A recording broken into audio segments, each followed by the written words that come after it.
and then we're back. And that is, I don't know if you drove down that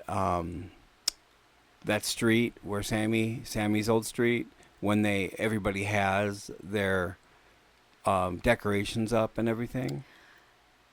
No, I drive by there on, what is it, Jennings? I'll drive by, like, Jennings has a bunch of people that have Halloween lights up, and it always looks really good. There's some really cool houses down there, but not down that little jet. Right.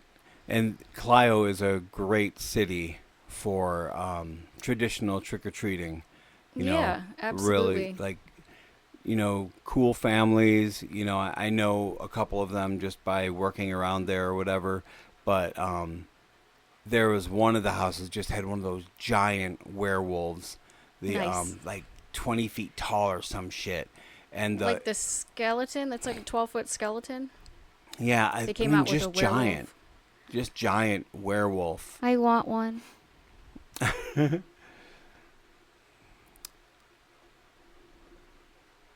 Oh, look at this little dog. But they have a great street down over there. We have to go for that.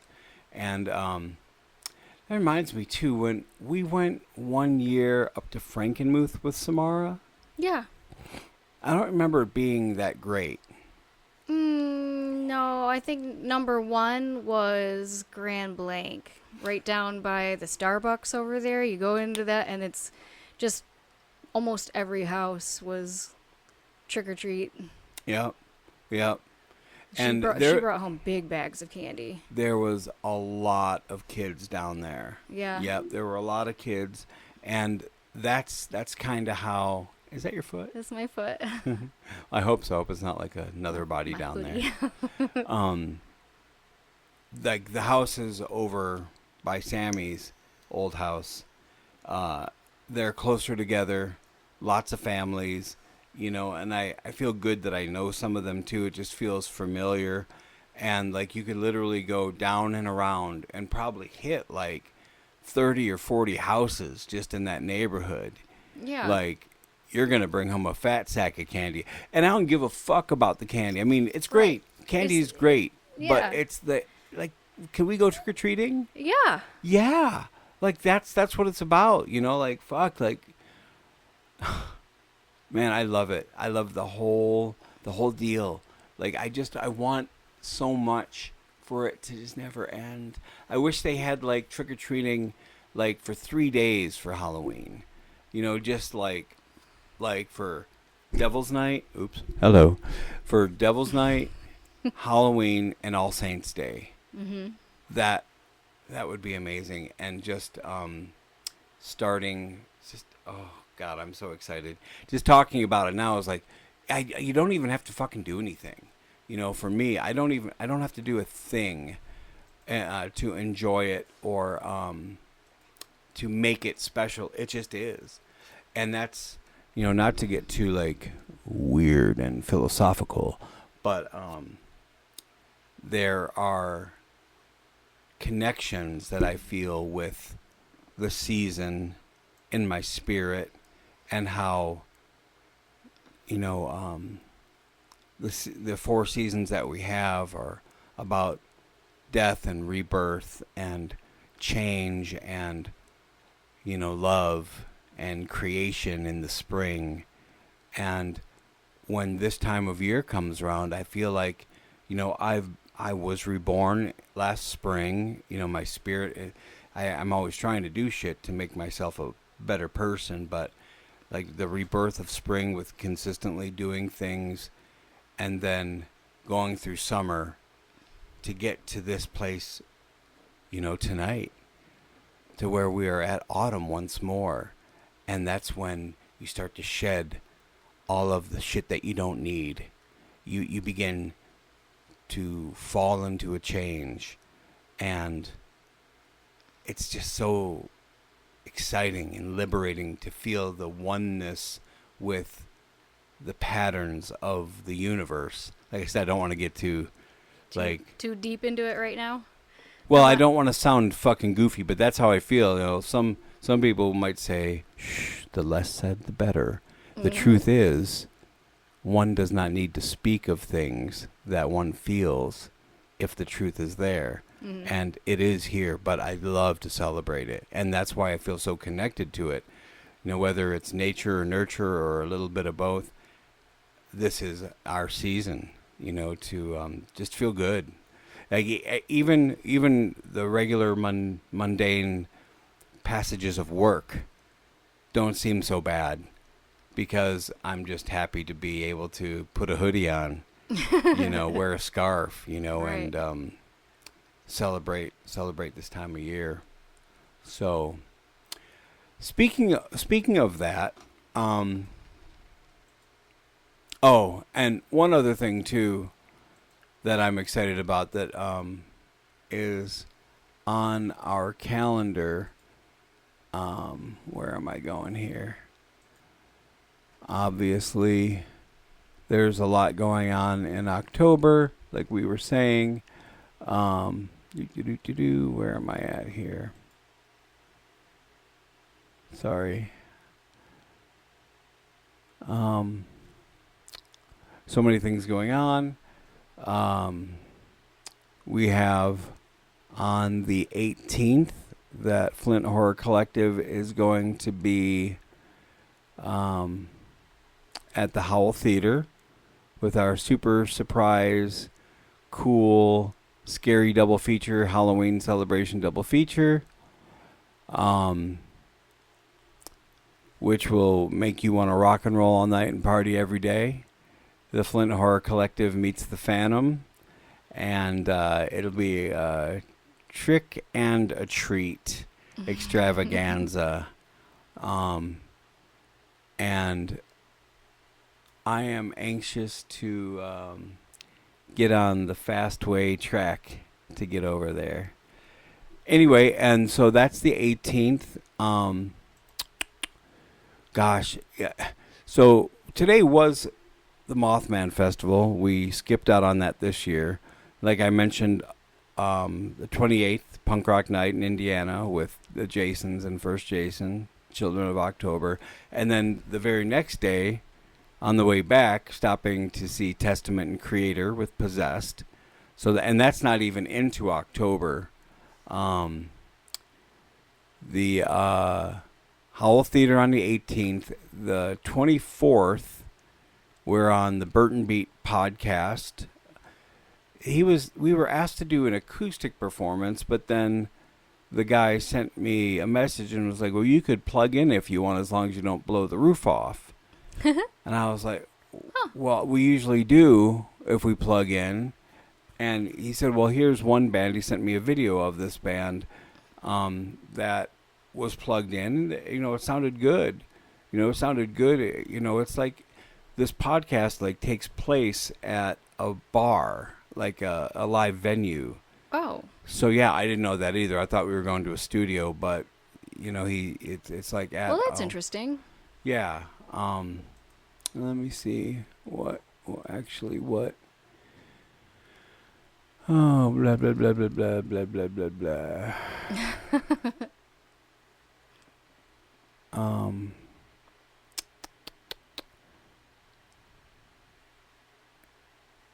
Yeah.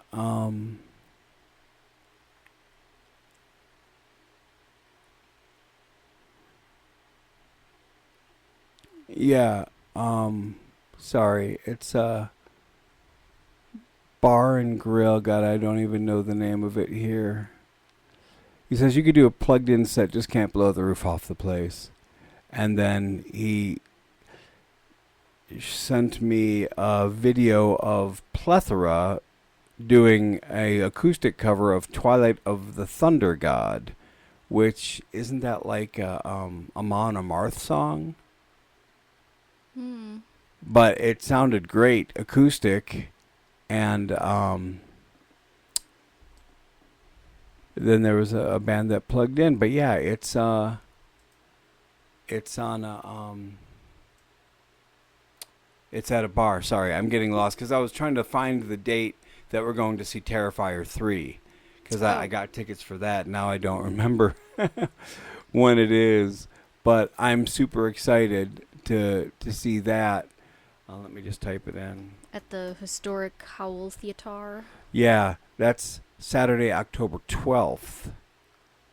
And that starts at 9:45, and that's David Hayes is hosting the it's what do you call it, like a marathon of movies, like Dawn of the Dead remake, The Fly, all kinds of shit all day long. But then it's like the premiere of Terrifier 3, which I have just read the first reviews for it, and is that still going?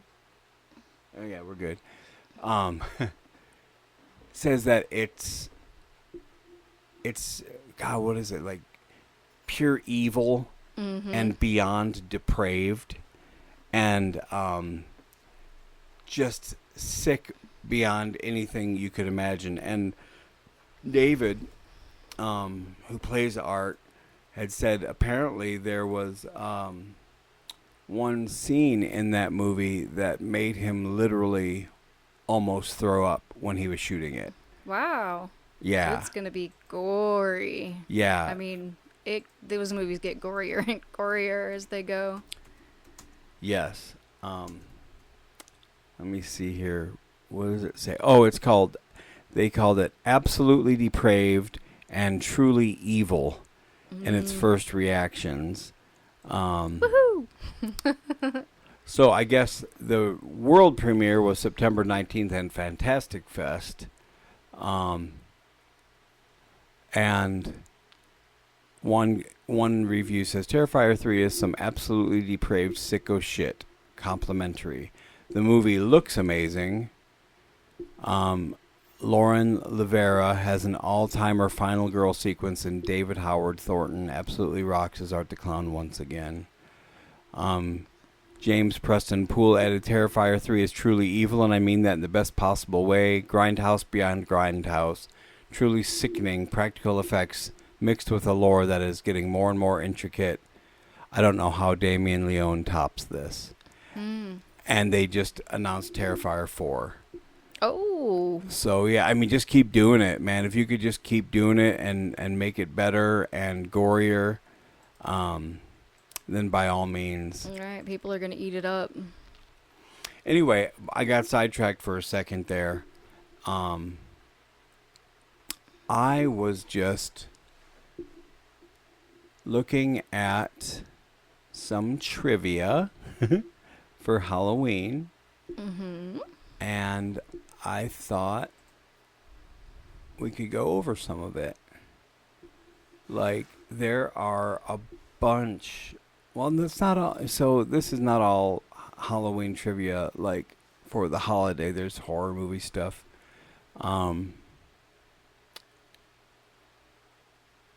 Weird. How many? Oh, there's like 50. Like, there's some easy stuff. Number 49. What is the night before Halloween traditionally called? Devil's Night. That is right. That's what we call it in Michigan, but they have Mischief Night, which I've heard before. Yeah, Mischief Night. Right. And I think they were trying to, like, change it to Angel's Night. Right. Remember that? Yes. So they were like, oh, so people wouldn't, light fires in dumpsters and do stupid shit. I don't think it worked that well. That whole idea is a dumpster fire. That's stupid. And, yeah, like Devil's Night in Detroit, that's like always been horrible for fires and shit like that. Oh, absolutely. And isn't that, like the night that, in the movie The Crow that takes place on Devil's Night? Yes, because it's around Halloween. Like, I don't know if... I seem to remember them being Devil's Night in the movie The Crow. Right. They got married on Halloween, I believe. Eric and Shelley. Okay. Yeah, I should know more, but that I just remember that. And since that takes place in Michigan. And what is another term for the autumn equinox?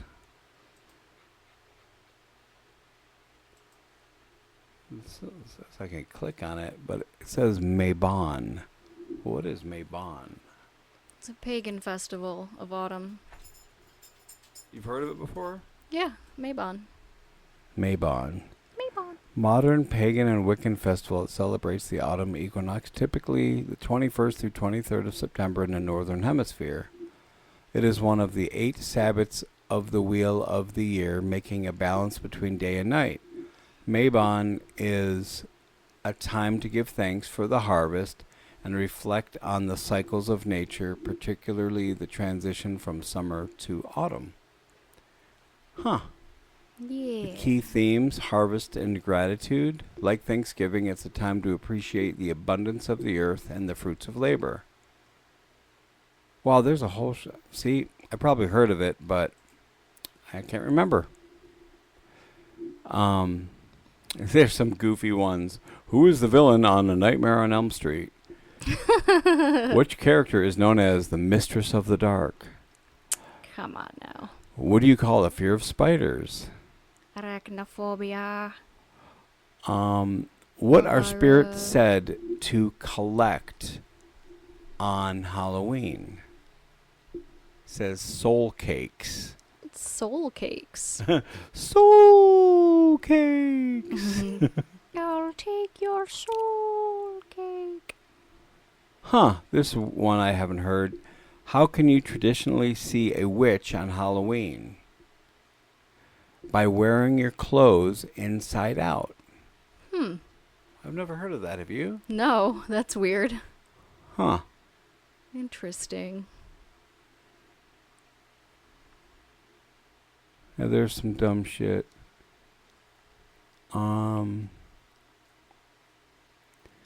What are young witches called? Witchlings. Witchlings. Oh my god, yeah. I thought I was getting a different website. But there is a couple of them that are cool. From which words did bonfire originate? Bonefire. Pretty cool.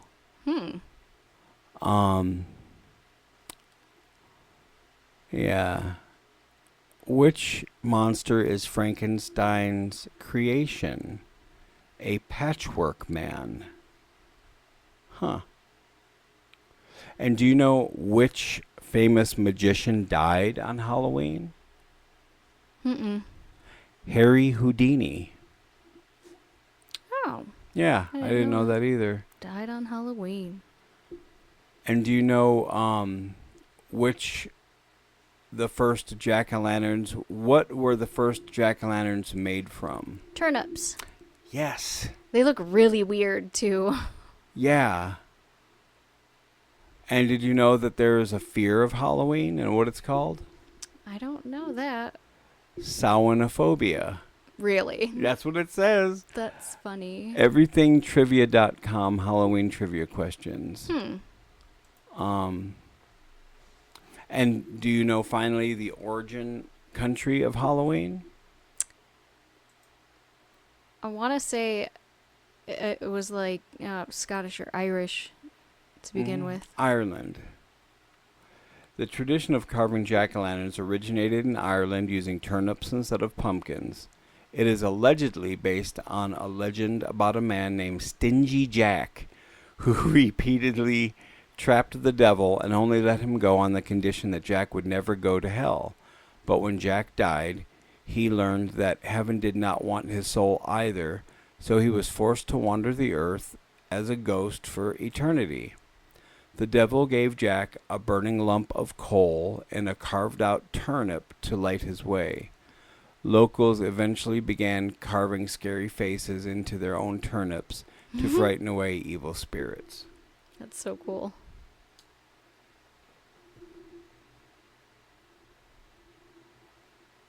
I just want to. We had some issues with that before, and like that, it's still rolling, Just right? Yeah, it's still recording. Okay, I You just see a wanna, little red dot blinking there. right. I just want to make sure it's not doing something stupid. That's the quality Stash Gnome production. The camera that might turn off by itself. Here's a little tidbit of Halloween history. So it says, following the establishment of All Hallows Day and its vigil, All Hallows Eve in the 8th century A.D., Odilo of Cluny popularized the day to pray for all souls, forming the third day of the Triduum, or of All Hallowtide. I've never heard it be called that before. It had been thought that the first 3 days of All Hallowtide may have originated in the ritualistic remembrance of the deluge, which is the first night of All Hallows Eve. Remembers the wickedness of the world before the flood. The second night then celebrates the saved who survived the deluge, and the last night celebrates those who would repopulate the earth. I never had heard that before. No, me neither. I thought that's Where did you get that? This is on Wikipedia for the page All Hallowtide. If you go to Halloween, just search Halloween for Wikipedia, it takes you there too. It's got all kinds of stuff. On the page for Halloween, there's like so you've got carving a jack-o'-lantern, also called Halloween, All Halloween, All Hallows Eve, and All Saints Day. Who it's observed by, the significance is the first day of All Hallowtide. So I clicked on that and was like, it's interesting. So they've got a little bit of like celebrations, trick-or-treating, costume parties, divinations and bonfires. Also related to Samhain, Haptuda, Calangaeaf, I don't know, that's Gaelic, I'm not, Allantide, Day of the Dead, Reformation Day, All Saints Day, Mischief Night. So just kind of like hovering over those like, that's really interesting. We have a couple more responses for favorite Halloween memories. Mark Morin. Do you remember Mark? He is the great dancer. He I think co-hosted that one radio show we did a while back, and yeah, he was like getting down at our show. Absolutely. Yeah, his is at the Corona Road Bar. Yep. Yep. Good dancer. He says carving pumpkins and trick-or-treating on Halloween with the kids, but as a young adult, I love to hit the Hallow Wicked ICP shows. Okay. Yeah. Okay. I just heard of that too, Hallow Wicked. Yeah. I don't know much about ICP. I just know they like Faygo. And I love Faygo. And then some woman named Jennifer Olson. Sounds familiar. I seem to what is Jennifer Olson? She's like that strange chick, right? She's really weird. And very sweet. Is she sweet? She is. Like, I love her. If you bite into her, she's sweet? Yeah. She says, of course we love Jen. Yeah, will always be the Flint Horror Collective alumni. Always. She could come back at any time and just be like, I would like to hang out, and it would be a fucking party because Jen rules. My homemade costumes that my mom made, pillowcases full of candy, watching the news to hear about the Devil's Night fires in Detroit, Count Scary introducing spooky movies, trading candy with my brother. So many fun memories of my favorite night. Oh, absolutely. Thanks, Jen. I love Jen. And Zoe. Everybody. These are great responses too. I'm so glad that people are responding to this. How long are we going for here? We've been rolling for an hour. Okay, we're gonna take a break. All right. Let's take a break. After these messages, we'll be right back. Bye.